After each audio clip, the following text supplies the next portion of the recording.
내란 특검팀이 내일 윤석열 전 대통령의 2차 소환 조사를 앞두고 국무위원과 참모들의 조사를 이어가고 있습니다. 네, 특검 관련 자세한 소식은 이고은 변호사와 짚어봅니다. 어서 오세요. 안녕하세요. 네, 내일 윤 전 대통령 내란 특검 2차 소환에 응하겠다고 했는데 처음에는 10시로 해달라 그랬다가 안 된다 9시에 와라 했더니 10분, 20분 늦을 수 있다고 했다가 또 정각에 9시 출석을 하겠다라고 했네요. 네, 그렇습니다. 처음부터 정각에 나온다라고 이야기를 했다면 사실은 이렇게 피로감이 드는 공방을 펼치지 않았을 텐데요. 조금 아쉬운 마음이 듭니다. 결국 윤 전 대통령 내일 이제 오전 9시에 출석할 것으로 예상이 되는데요. 아마 특검팀에서도 오늘 계속해서 참고인들과 관련자들에 대한 조사를 이어가는 만큼 윤 전 대통령에 대해서 내일 물어볼 2차 소환 조사 때의 질문지를 보강하고 있을 것이다라는 생각이 듭니다. 지난 조사 때는요. 실질적인 조사 시간이 5시간밖에 되지 않았기 때문에 1차 조사인데다가 조사 시간이 짧았다는 점까지 고려해 봤을 때 각 쟁점에 대한 윤 전 대통령에 대한 어떤 입장, 기본적인 입장을 좀 청취하는 수준에 그쳤을 것 같고요. 이제 2차 조사 때부터 윤 전 대통령이 부인한다 할지라도 이를 반박할 수 있는 추궁 증거를 들이대면서 압박하는 방식의 조사가 이어질 가능성이 높습니다. 때문에 지금 윤 전 대통령을 압박할 수 있는 카드로 많은 다수의 참고인들의 진술을 확보하기 위해서 오늘도 계속해서 관련자들에 대한 조사를 이어가는 것 같습니다. 예, 지난 출석 때는 출석을 앞두고서 지하로 들어가느냐 아니면은 공개적으로 지상으로 오느냐를 두고서 실랑이를 벌였었는데 이번에는 어떨까요? 이번에도 역시나 공개 출석할 것 같습니다. 이번에도 서울 고검의 지하 주차장을 허용할 것 같지는 않거든요. 그래서 윤 전 대통령도 이 지하로 통과하는 부분에 대해서 더 이상 불필요한 논쟁을 하는 것 같지는 않고요. 결국 특검에서 이야기한 대로 공개 출석과 내일 오전 9시 이대로 그대로 출석하지 않을까라는 생각이 듭니다. 네. 지난번에는 점심시간 이후에 돌연 조사가 중단되는 일이 벌어지지 않았습니까? 이번에는 어떨 것으로 보십니까? 사실 왜 조사가 중단됐을까를 두고도 많은 보도가 나왔습니다. 오전 조사 때는 박총경, 그러니까 사법경찰관이 조사를 했어도 이에 순순히 응했다가 이 점심시간 이후에 돌연 경찰이 계속해서 조사를 하면 난 조사 받지 않겠다. 조사자 교체 요구를 하면서 상당 시간 이 특검과 대치하는 모습을 보였거든요. 그런데 이를 두고 결국 지금 박총경이 윤 전 대통령이 부인할 수 없는 어떠한 증거를 제시했기 때문에 이 부분에 대해서 다시 조사를 이어갈 경우에 윤 전 대통령이 전혀 이 방어나 준비가 안 된 상황에서 조사를 이어가기 어려워서 조사자 교체를 희망한 것이다라는 보도와 분석도 있었습니다. 이번에도요. 대부분 진술 거부권을 행사하지 않을 것 같지만 만약에 특검 측에서 녹취록이랄지 이 부인하기가 굉장히 어려운 물증이 갑작스럽게 제시된다라고 하면 또다시 휴식 시간을 요청하고 조사 재개까지 상당 시간을 끌 가능성은 있어 보입니다. 그렇지만 윤 전 대통령이 지난 조사 때 보였듯이 어떠한 진술 거부권 행사보다는 적극적으로 자신의 입장을 표명하고 또 그 와중에도 절차적인 위법성 부분에 대해서 상세히 주장해서 조서에 그러한 위법성에 대한 주장을 남길 가능성도 굉장히 높지 않을까 싶습니다. 예. 오늘 오후에 특검에서 밝힌 내용 보면은 체포 저지 관련 조사 박창환 총경이 진행하는 게 원칙이라고 다시 한번 강조를 했어요. 근데 내일 만약에 또 윤 대통령 측에서 조사를 거부한다면은 특검에서는 어떤 방안이 있을까요? 지금 특검에서는 준비한 쟁점이 상당히 많습니다. 국무회의 관련해서 직권남용 부분 추가 인지하는 부분도 수사해야 되고요. 외환 의혹도 들여다봐야 되는 것이고 말씀 주신 대로 박총경이 이끌 것으로 보여지는 특수공무집행 방해 등의 쟁점이 있습니다. 아마 내일 조사 시작 전에요. 윤 전 대통령 측 변호인과 오늘 조사 순서에 대해서 아마 논의할 것으로 보여집니다. 만약에 윤 전 대통령 측 변호인이 계속해서 이 박총경의 조사를 거부한다라고 하면 국무회의 등 즉 부장검사가 주재하는 조사 먼저 아마 시작을 하고 가장 마지막 쟁점으로 이 특검 관련 지금 공무집행 방해 관련한 이 쟁점을 가장 마지막으로 뺄 가능성이 높아 보입니다. 그래서 지금 이 특검 보드 같은 경우에도 지금 언론 브리핑을 하면서 조사 순서 같은 경우에는 윤 전 대통령 측과 협의가 필요하다라는 것이 바로 이 부분이라고 생각이 드는데요. 그런데 내일 더 이상 조사자 교체 이야기하지 않고 저는 또 무난하게 조사받을 가능성도 있다고 생각이 들거든요. 왜냐하면 제일 처음에 오전 조사할 때는 박총경이 조사했음에도 불구하고 그대로 조사를 받았기 받았기 때문에 그날 오후 첫 전대 조사 오후 때는 조사자 교체를 요구했던 것이 어떤 절차적 위법성 때문이 아니라 전 사실은 부인하기 어려운 예상치 못한 증거를 제시했기 때문에 갑자기 돌연 조사를 거부했을 가능성도 굉장히 높다라고 보여져서요. 이번만큼은 지난 조사 때 봤던 물증에 대해서 충분히 대비를 하고 출석을 할 것입니다. 그래서 이번에는 설사 박총경이 조사를 이어간다 하더라도 그대로 조사를 받을 가능성도 높지 않을까라는 생각이 듭니다. 네. 이 체포 저지와 관련해서 윤 전 대통령이 지시 정황한 것에 대한 수사가 상당히 진척된 것으로 알려졌어요. 그래서 윤 전 대통령의 재구속에 가장 큰 영향을 줄 것이다. 이렇게도 알려졌는데 혹시 내일 수사 결과에 따라서 또 재구속 여부가 갈릴 수 있을까요? 네, 그렇습니다. 내일 조사 때 윤 전 대통령이 얼마나 조사에 협조하는가가 굉장히 중요할 것 같습니다. 만약에 내일도 1차 조사 때와 같이 뭐 조사자 교체랄지 여러 가지 그 위법 수사라든지 절차적 위법성에 대해서 시비를 삼으면서 조사를 지체시키는 경우에는 구속영장 청구 시점이 그만큼 더 늦어질 가능성이 있을 것 같습니다. 그런데 그렇지 않고 특검팀이 준비한 조사 내용을 무난하게 수행을 다 하고 진행을 한다라고 하면 그렇다라고 한다면 특검팀은 최대한 빠르게 구속영장 재청구할 가능성이 높다라고 보여지고요. 이번에 재청구를 할 때는 특수공무집행 방해뿐만 아니라 이 국무회의 관련하여서 이 직권남용했다라는 부분도 추가 인지할 것으로 보여지고요. 또 외환 혐의 관련해서도 상당 부분 소명이 된다라고 하면 이 영장 발부 확률을 더 높이기 위해서 이 다양한 죄명을 영장에 넣고 재청구할 가능성이 높지 않을까라는 생각이 듭니다. 예, 또 방금 말씀하신 대로 외환 혐의 관련해서 또 관심이 집중되고 있어요. 특히나 북한 무인기 침투가 윤 전 대통령 지시였다는 취지의 현역 군인 녹취록도 지금 특검이 확보한 것으로 알려져 있는데요. 어떻게 전망하십니까?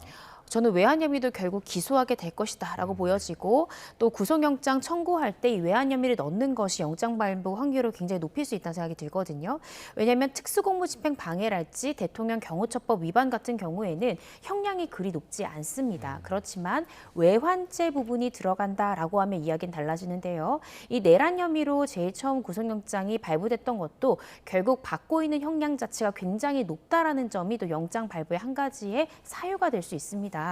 따라서 지금 특검에서는 말씀 주신 대로 이 현역 군 장교의 녹취록도 확보를 했고요. 또 얼마 전에 이 국가연 연구원을 참고인으로 불러서 실제로 드론사에 납품한 무인기와 또 북한에서 지난해 10월 남쪽에서 날라온 무인기다라고 보도했던 그 무인기가 얼마나 유사한 무인기인지 이런 부분들에 대해서 참고인 조사도 진행을 했거든요. 그래서 이런 걸 모두 다 종합해서 고려해 보면 결국 특검에서는 외환 혐의에 대해서 입증하고 싶어 하고 결국 구속영장 청구 시에 범죄 사실을 추가할 가능성이 높다라는 생각이 듭니다. 네.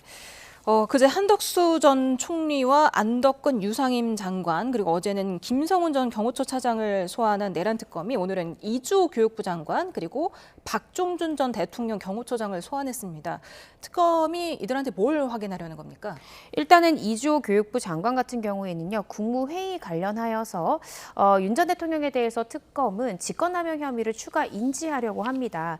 이 국무회의 당시에 특히 비상계엄 선포 전에 있었던 국무회의 때 소집 연락을 받은 국무위원들도 있고 받지 못한 국무위원도 있었는데요. 대표적으로 오늘 출석한 이주호 교육부 장관 같은 경우에는 이 비상계엄 선포 전에 있었던 국무회의 소집 연락 받지 못한 인물입니다. 예.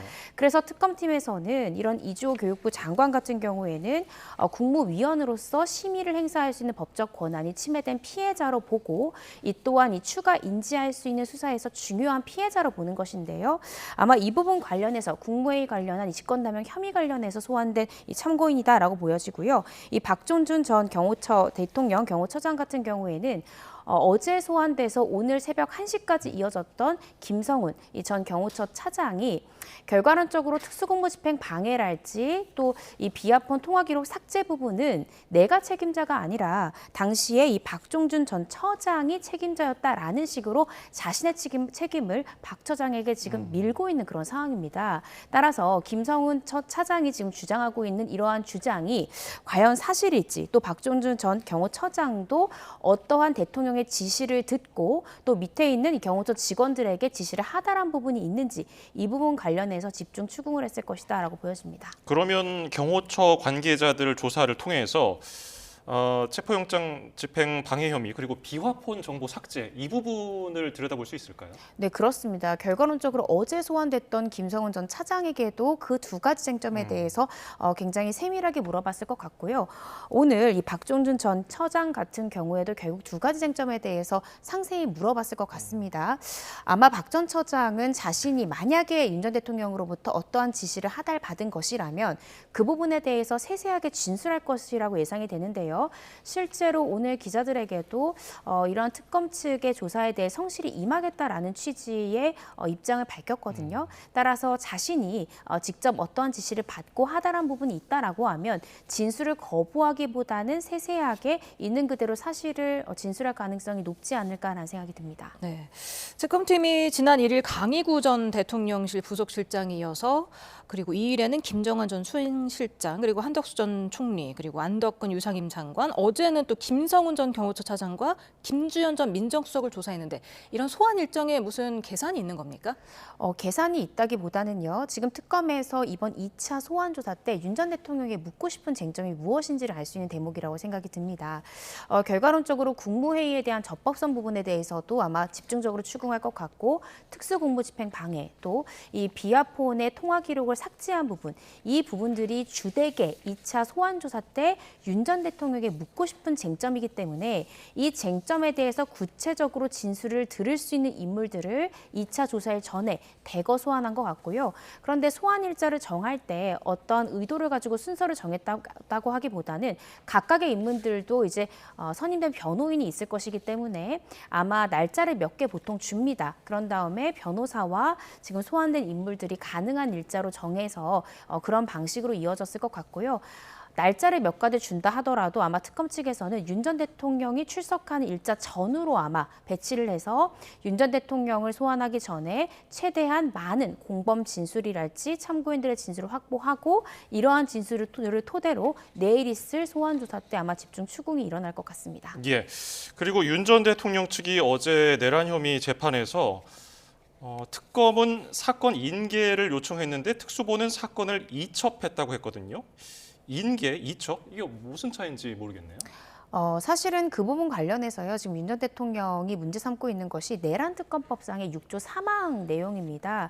이 내란특검법 6조 3항을 보시면요. 특별검사는 직무 수행에 있어서 필요한 때 대검찰청이랄지 경찰청 등 이 관계기관의 장에게 증거 기록이나 수사 기록을 송부하라라고 요구할 수 있고 이 수사에 대한 협조 요청할 수 있습니다. 그리고 이 내란 혐의로 재판을 받는 것처럼 이미 공소가 제기된 이런 상황에서는 담당 검사에게 그 사건을 인계받을 수 있도록 되어 있습니다. 그래서 지금 윤 전 장관이 이야기를 하고 있는 것이 특검이 이 검찰 특수본에다가는 사건을 인계해달라고 요구를 했는데 검찰에서 특검으로 사건을 이첩해버렸다는 거죠. 인계를 했었어야지 이첩을 했기 때문에 이것은 법률상 무효다라고 주장을 하고 있는 것이고 두 번째 주장점은 지금 이 해당 이 조항상 보면 이 대검찰청 등 관계기관의 장에게 요구했었어야 되는데 그렇다라고 한다면 대검찰청의 장은 검찰총장이죠. 이 특검에서는 심우정 검찰총장에게 이러한 인계를 요구했었어야 되는데 특수본에 직접적으로 요구했기 때문에 이것은 법 절차에 위배됐다라는 주장입니다. 그런데 이 두 주장에 대해서 특검 측의 지금 입장은 사건을 인계받으려고 하면 당연히 이첩을 받아야만 사건을 인계받을 수 있기 때문에 이첩과 인계라는 것은 결국 같은 뜻이라는 거죠. 그렇기 때문에 이것은 말꼬투리를 잡는 것에 불과하다라고 이야기를 했고요. 또 해당 법령에 보면 대검찰청 등 관계기관의 장에게 요청하도록 되어 있는데 특수본이라는 관계기관의 장인 본부장으로부터 허가를 받았기 때문에 관계기관의 장의 허가라는 요건도 모두 득했기 때문에 법률상 문제가 없다라는 것이 박억수 특검보의 주장입니다. 제가 법조인으로서 보기에는 이 특검 측이 이야기하고 있는 것이 법률상 맞다라고 보여지거든요. 그렇지만 윤 전 대통령 측에서는 최대한 절차상 위법성을 아주 사소한 것이라도 주장하고 싶은 취지에서 이러한 의견을 이야기한 것이 아닌가라는 생각이 듭니다. 네. 또 내란 특검팀은 이상민 전 행안부 장관 자택 압수수색 당시에 거액의 현금 다발을 발견했다는 경찰 특수단의 진술을 받았는데 이상민 전 장관은 그런 일이 없다. 사실 무근이고 품위 유지를 위한 비상금 수백만 원 수준이다. 이렇게 말을 했거든요. 어떻게 보셨어요? 사실 지금 이야기가 굉장히 배치가 되는 것 같습니다. 이상민 전 행안부 장관 같은 경우엔 수백만 원 정도밖에 되지 않는다. 이건 비상금에 불과하다라는 것이고요. 당시 현장에 갔던 이 수사관들의 진술은 그것이 아니라 상상하기 굉장히 어려운 굉장히 큰 억대의 돈이었다라는 취지의 진술로 엇갈리고 있기 때문에 사실은 금액의 다과가 그렇게 중요한 건 아니거든요. 결과론적으로 집안에 보관하고 있던 현금이 혹시나 불법적인 자금이 아니냐 이것이 핵심인 것이지 그 자금의 다과는 큰 쟁점은 아니라고 생각이 듭니다. 다만 특검에서는 이 금액이 만약에 크다라고 하면 어떠한 지금 비상계엄이나 여러 가지와 관련된 자금일 가능성도 의심을 하기 때문에 그 금원의 출처 이 부분을 확인하기 위해서 지금 현재 조사를 벌이고 있는 것이 아닌가 싶습니다. 예. 자, 잠시 저희가 현장을 좀 연결해 보겠습니다. 추경 관련해서 국민의힘이 지금 백브리핑을 하고 있습니다. 현장으로 가보시죠. 자, 오늘 본회의에 국민의힘 의원들이 모욕을 당했고 오랫동안 기다려줬다. 그렇다면 다음 주 초에 월요일이든 화요일이든 본회의를 열어서 하면 우리가 적극 참여하겠다고 의장께 말씀드렸고 의장은 이것에 대해서 답변을 못했습니다. 저희는 더 이상 이러한 국회, 이러한 의장이 만약 8시에 연다면 이제 국회의장조차도 민주당에 끌려다니는 국회의장의 한심한 모습으로 비춰질 겁니다. 마치겠습니다. 그 검찰 출팔비 관련한 거는 지금 그러니까 의총장에서 그것 때문에 이견이 예, 이견이 있어서 수정안을 내겠다고 합니다. 그리고 예결위에서 보셨다시피 우리 의원들이 이의 신청 있습니까? 있습니다 했는데도 없는 걸로 안다 그래서 방망이 계속 친 거 보셨죠? 실제 그리고 자기네들이 급하다고 오늘 급하게 이 7월 4일을 잡은 겁니다. 본회의를. 그런데 그 시간을 연기할 때마다 저희한테 사전에 뭐 상의는 둘째치고 통보도 없었습니다. 마지막에 또 식사로 밥 먹으러 다 의원들이 나가는 걸 보고 저희가 이게 어떻게 된 일이냐 했더니 갑자기 그때서야 8시에 개최한다라고 통보를 했습니다. 이거는 협의뿐만 아니라 저희한테 사전에 얘기도 하지 않은 처사입니다. 정말 야당에 대한 무시고 국민에 대한 무시고 이 나라에 대한 무시라고 저는 생각을 합니다. 본회의가 8시에 개의되더라도 참석을 안 하신다는 거죠? 저희 다 갑니다. 무슨 의미가 있습니까? 그리고 다시 또 예결위 열어서 또 걔네들은 또 뭔가 두들기고 또 할 거라는 거죠. 내부 의견도 조율되지 않고 이런 날치기 처리가 어디 있습니까? 다. 프로세스라는 게 있고 중요한 건 모든 절차라는 게 있습니다. 절차 무시, 정말 야당 무시, 국민 무시 다 무시하고 자기네들만의 나라를 만들고 있습니다. 정말 여기에 대해서 네, 6월 임시국회 마지막 날인 오늘 국회가 31조 8천억 원 규모의 추경 예산안을 의결할 예정인데요. 지금 국민의힘 유상범 원내수석 부대표 그리고 최수진 의원이 지금 되게 격앙된 목소리로 민주당 과 그리고 국회의장을 비판하는 목소리 들으셨습니다. 월요일이나 화요일에 다음 주 화요일 날 열면은 협의를 하겠다고 했지만 국회의장이 답변을 못했다. 이렇게 일방적으로 지금 끌려가 다니고 있다. 이렇게 비판했습니다. 예. 관련해서 들어오면은 다시 한번 전해드리도록 하겠습니다. 저희는 특검 얘기 계속 나눠보죠. 김건희 특검으로 주제를 바꿔볼까요? 어제는 삼부토건 압수수색을 했고 오늘은 이제 대표를 불러서 소환 조사했는데 여러 개가 있어요. 16개 사건 중에 어느 점부터 좀 특검이 집중을 해서 볼까요? 지금 현재 삼부토건을 제1호 이제 강제 수사에 닻을 올렸다라고 생각이 드는데요. 결과적으로 왜 이런 선택을 했을까? 오늘 있었던 김건희 특검팀 특검보가 공보를 했죠. 지금 16가지의 쟁점이 있지만 김건희 특검팀이 들여다봐야 되는 쟁점에는 약간 특수성이 있다는 겁니다.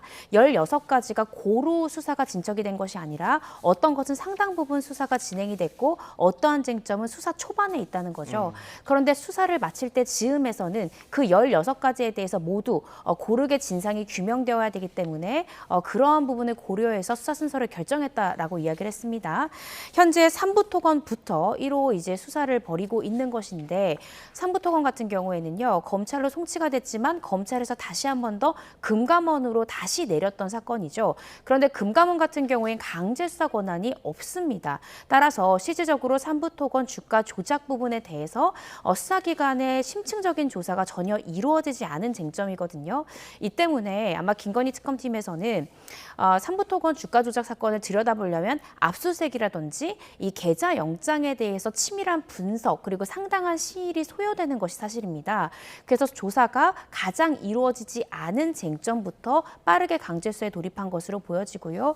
그만큼 신속한 수사도 필요하지만 또 특검팀으로서는 수사가 제대로 되지 않은 쟁점이라는 것은 성과를 내기도 좋은 쟁점이다라고도 볼 수 있기 때문에 성과 그리고 수사 시간 이 두 가지를 고려해서 가장 첫 쟁점으로 삼부토건 쟁점을 잡고 강제 수사 등을 벌이고 있는 것 같습니다. 네, 근데 관련해서 김건희 여사가 아직은 피의자 신분이 아니라면서요? 네, 그렇습니다. 금감원에서 검찰로 고발을 했었거든요. 그때 이종호 전 대표와 김건희 여사의 이름은 빠져 있었습니다. 이 삼부토건의 전형직 임원들만 이 피의자로 적시가 돼서 피고발인 신분으로 고발이 되었던 사건이기 때문에요. 현재로서는 김건희 여사가 이 삼부토건 관련해서 피의자 신분은 아니지만 아마도 특검팀에서는 현재 이 삼부토건 대표도 조사하고 있지만 이 전형직 임원들을 아마 순차 소환해서 조사할 것으로 보여집니다. 조사가 어느 정도 무르익고 또 압수수색해서 지금 확보된 PC나 USB 등에 대한 포렌식 이런 수사가 완료가 되면 아마 김 여사를 소환할 때 즈음에서는 피의자로 전환해서 실제로 조사가 이루어질 가능성도 굉장히 높을 것 같습니다. 예, 이제 김은근 삼부토건 전 대표를 조사하고 나서 김 여사 특검팀은 김 여사 소환 여부에 대해서는 아직 협의가 없었다고 밝혔거든요. 그러면 그 시점은 어느 정도가 될까요? 오늘 이제 특검부가 이야기한 것이 16가지 쟁점이 조사를 마치는 날 고르게 결론이 나오도록 한다라고 했거든요. 그렇다라고 한다면 아마 삼부토건 관련한 쟁점으로 김건희 여사를 소환을 할 때는 그 시점은 상당 부분 시간이 필요하겠지만 먼저 이 삼부토건에 대한 강제 수사, 포렌식 결과가 나올 때까지 다른 쟁점으로 김건희 여사에 대한 소환 조사를 선행할 가능성이 높습니다. 때문에 김건희 여사에 대한 조사, 도이치모터스 사건이나 아니면 건진법사 관련한 쟁점으로 조만간 이어질 것 같고요. 삼부토건에 대한 쟁점으로는 아마 포렌식 결과가 분석된 이후로 미뤄지지 않을까라는 생각이 듭니다. 네. 그럼 김건희 여사가 구속될 가능성은 어떻게 보십니까? 저는 구속될 가능성이 높다라고 예측을 하고 있는데요. 실제적으로 세 개의 특검 중에 가장 많은 혐의를 받고 있는 인물이기도 하고 아직까지 제대로 된 소환 조사를 한 번도 받지 않은 인물입니다. 그렇지만 김 여사를 둘러싼 쟁점들은요. 특히 이제 눈에 띄는 주요 쟁점들에 대해선 상당 부분 공범의 확정 판결이랄지 아니면 김 여사가 관여됐다라는 녹취록 등 물증 등이 상당 부분 확보가 된 그런 상황입니다. 따라서 김건희 여사 특검팀에서는 김건희 여사에 대한 소환 조사 이후에 일부 쟁점에 대해서 아마 구속영장을 사전 청구할 가능성이 굉장히 높다라고 보여지고요. 소명에만 만약에 성공을 한다면, 즉 이 혐의 사실에 대해서 입증에만 성공을 한다면 영장 발부 가능성도 굉장히 높은 쟁점들이다라는 생각이 듭니다. 예. 자, 그리고 최상병 특검팀 이른바 VIP 경로설 조사를 이제 다음 주부터 본격화할 예정인데 네. 왜 이 부분부터 살펴볼까요? 결국 수사 외압이 촉발된 계기가요. 2023년 7월 31일에 있었던 대통령실 수석 보좌관 회의였기 때문입니다. 이 회의 때 이른바 VIP 경로설이라는 명칭이 지어질 정도의 상황들이 연출됐던 것이고요. 또 이러한 대통령실의 외압 때문에 수사 결과에 변동이 되었다라는 부분들도 들여다봐야 되는 그런 상황입니다. 이 때문에 다음 주부터 이 2023년 7월 31일 이 수석 보좌관, 수석 비서관 회의 때 함께 참석을 했던 핵심 인물들 그리고 관련자들에 대해서 모두 소환 조사하겠다라는 방침 하에 아마 대규모 인원들이 소환이 될 것 같고요. 심층 조사가 이루어질 가능성이 높지 않을까 싶습니다. 네. 그런가 하면은 신임 검찰 고위 인사들이 오늘 첫 출근길에 나섰습니다. 그 목소리 듣고 얘기 계속해서 나눠보도록 하겠습니다. 중앙지검 구성원들과 합심해서 법과 원칙에 따라서 검찰에 주어진 소임을 제대로 또 바르게 수행해 나가도록 하겠습니다. 국민으로부터 신뢰받는 검찰이 되도록 노력해 나가도록 하겠습니다. 대통령님 말씀에 대해서 가타부타 말씀드리는 것은 공직자 예가 아닌 것 같습니다. 검찰 개혁이 당해야 될 지금 수술대 위에 놓인 상황이라서 그런 것에 대해서 이제 바뀐 모습을 보여주지 않으면 검찰은 정말 해체에 가까운 개혁을 당하지 않을까 생각하고 있습니다. 저희 검찰이 지금까지 말이 못했기 때문에 국민들한테 불신을 받았다고 생각지는 않습니다. 말은 많았었고요. 말을 실천하는 행동이 필요할 때이기 때문에 실천으로 보여드리고자 합니다. 네, 지금 검사 출신 이고은 변호사님, 지금 수사와 기소 분리안에 대한 검찰 내부 분위기 어떻습니까? 일단 뭐 개개 검사별로 각자의 의견은 있겠지만요. 우려하는 목소리가 조금 더 큰 것 같습니다. 일단 일선에 있는 평검사 입장에서는 이러한 검찰 개혁을 막을 수 없다라는 것은 받아들이지만 너무 신속하게만 추진되었다가 어떠한 병폐를 낳을 수 있다라는 점을 굉장히 우려하는 것 같습니다. 지금 더불어민주당 측에서 제시하고 있는 검찰청 폐지안뿐만 아니라 또 4대 법안이 있지 않습니까? 그 법안 내용을 좀 살펴보면 결과론적으로 지금 검찰이 가지고 있는 모든 수사권을 폐지하겠다라는 것이거든요.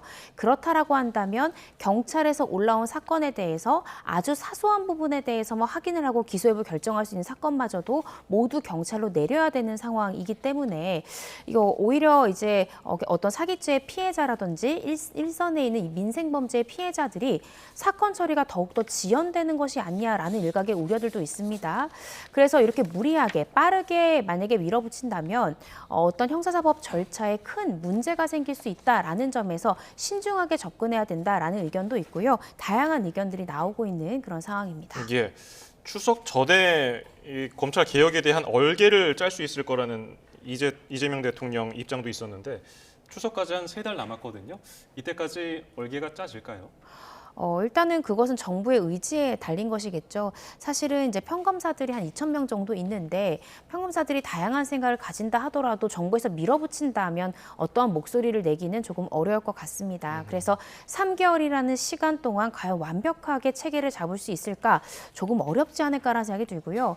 이런 검찰 개혁의 목소리 또 국민들의 염원 굉장히 중요하지만 중요한 건 이러한 검찰 개혁 또 되게 급격한 변화로 인해서 일반 서민들 범죄에 피해가 가서는 안 되는 것이거든요. 그래서 일선에서 일하고 있는 수사기관의 수사관이랄지 검사랄지 경찰들의 다양한 현장 목소리를 들어가면서 체계적으로 이 검찰 개혁 체계를 짜는 것이 중요하지 않을까라는 생각이 듭니다. 네, 지난 2일부터 진행된 정부 추경 예산안에 대한 여야 협상이 오늘 새벽 최종 결렬됐는데요. 정치권에서는 특활비 공방이 벌어졌습니다. 그 내용 듣고 이야기 나눠보겠습니다. 반년 전 대통령실 특활비를 삭감했을 당시 더불어민주당 당대표였던 이재명 대통령은 이런 얘기를 했습니다. 문제된 특활비, 어디다 쓰는지도 모르는 특활비를 삭감한 것인데 이것 때문에 살림을 못하겠다고 하는 건 사실 좀 당황스러운 얘기죠. 당시 박찬대 원내대표는 대통령실 특활비를 삭감했다고 해서 국정이 마비되지도 않고 검찰 특활비를 삭감했다고 해도 국민이 피해를 입지 않습니다. 추경이 그렇게 급하다고 우기더니 결국 알고 보니까 대통령실 특활비가 그렇게 급했단 말입니까? 염치도 없고 양심도 없는 가히 내로남불, 표리부동의 끝판 세력입니다. 네, 지난 정권 당시 민주당 주도로 전액 삭감됐던 검찰의 특활비도 이번에 부활할 것 같습니다. 지금 40억 400만 원, 2025년 예산안의 절반이더라고요. 이제 상반기가 지나갔으니까 이제 하반기에만 주겠다 이런 뜻인가요? 네, 그런 것 같습니다. 사실 검찰의 특활비 관련해서 이 민주당 측에서는 입증도 안 되는 검사들의 쌈짓돈 아니냐라는 비판들도 했었던 것이 사실입니다. 근데 이 부분을 다시 부활시키는 쓰시는 데는 아마 검찰에서 쓰고 있던 특활비는 그 용도가 분명히 있습니다. 저도 검사로 재직을 하면서 이 특활비가 사용될 때는 주로 어떤 경우 때 많이 쓰이냐, 이 마약을 수사할 때 굉장히 많이 쓰입니다. 마약 수사 같은 경우에는 실제로 내가 그 마약을 구입할 것처럼 위장 수사하는 것이 수사의 원칙이고 가장 통상적인 수사 방법이거든요. 그렇다라고 한다면 그 대금을 보내고 실제 마약 판매상과 직접 접촉을 하는 방식으로 검거하는 경우도 굉장히 많기 때문에 이런 경우에 이제 특활비가 필요한 경우도 많고요. 또 검찰에서 어떤 특정 사건에 대해서 피의자를 체포해 온다든지 압수색을 나가게 되면 수사관들이 지역을 옮겨서 실제로 영장 집행하러 가는 경우들이 많기 때문에 교통비랄지 숙식비랄지 여러 가지에 대한 비용이 듭니다. 그래서 이런 때도 특활비로 보통 보조해 주는 것이 통상입니다. 그래서 검찰에서 이제 공소유지와 수사 등의 업무를 할 때 이런 부분이 필요하다라는 것을 정부가 알았기 때문에 검찰 특활비를 다시 한 번 더 부활시키려고 하는 것이 아닌가 싶습니다. 지난 상반기에는 그럼 어떻게 집행이 된 겁니까? 실제 검찰에 좀 확인을 해보니까 검사들이 사비로 부터 지급하는 경우들이 있었다라고 합니다. 왜냐하면 사건이 계속해서 자신의 검사실에 적체가 되면 결국 장기 미제로 되는 것이고 그것이 인사상 불이익으로 다가올 수밖에 없기 때문에 실제로 꼭 필요한 압수색 같은 경우에는 결국 검찰에서 개개의 검사들이 사비로 충당하는 경우들도 있었다고 하고요. 또 실제로 이런 압수색이나 이런 부분에 대해서 지연을 겪거나 문제를 겪는 경우들이 있어서 다행히도 이 특활비가 다시 복원이 된다라고 하면 또 이러한 부분들은 좀 사라지지 않을까 싶습니다. 예, 지금까지 이고은 변호사였습니다. 고맙습니다. 감사합니다.